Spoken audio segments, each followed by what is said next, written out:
objectives.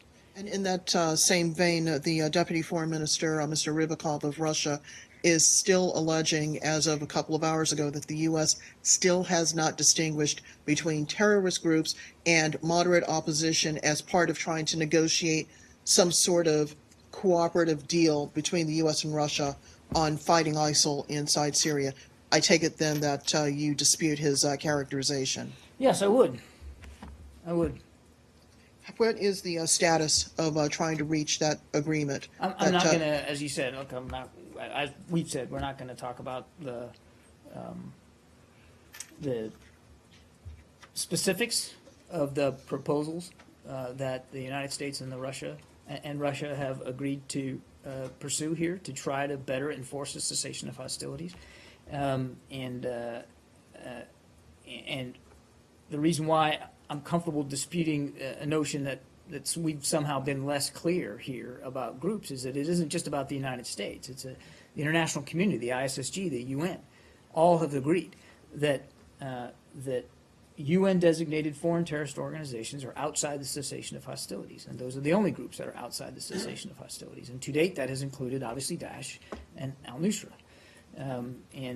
So it's not just about the degree to which we've been clear, it's about the degree to which the international community has been clear. And going back to Nusra or Fatah al-Sham, as they're now calling themselves, what is being done to try to ferret them out, if I can use that expression, as the coalition is trying to help the Syrian opposition go after ISIL, go after the regime, whatever it is that's happening on the ground right now inside Syria?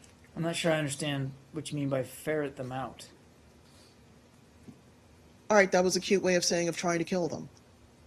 There's been no change to the fact, again, that they just made this announcement like an hour ago, right? Right. So But the fact was that even before they decided to change their name, they were still, they're in Manbij, fighting, they are still a designated foreign they're terrorist still in organization. Raqqa, They are right. still not a party to the cessation of hostilities, and therefore are still a fair target for coalition operations. But given that they're fighting in the same neighborhoods, on the same streets, with people that the U.S. and other members of the coalition are... Excuse me, I want to correct what I said. Not a fair target of coalition operations. The coalition is going after Daesh, but they're still legitimate targets for the United States. Yeah, for the United States, and of course for Russia, which has a military presence in Syria. So I want to correct that. Yep. So how does then the U.S. try to go after them, or try to support the moderate opposition as it's fighting ISIL?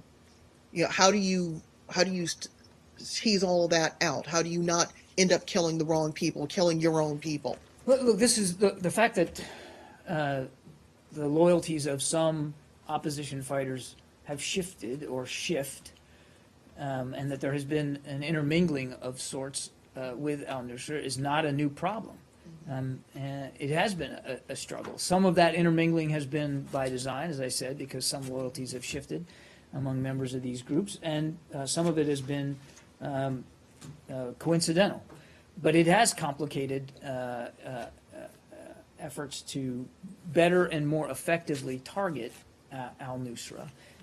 That is one of the reasons why, quite frankly, the Secretary and Foreign Minister Lavrov have spoken at length about trying to get some proposals in place to move forward to better be able to enforce the cessation of hostilities, which this group is still outside of. But I'm loath to get into specific military targeting and intelligence issues from this particular podium. I mean, it has remained a problem. It remains one today, and again, that's why it was so important for the Secretary and Foreign Minister Lavrov to have that discussion in Moscow a couple of weeks ago. And finally,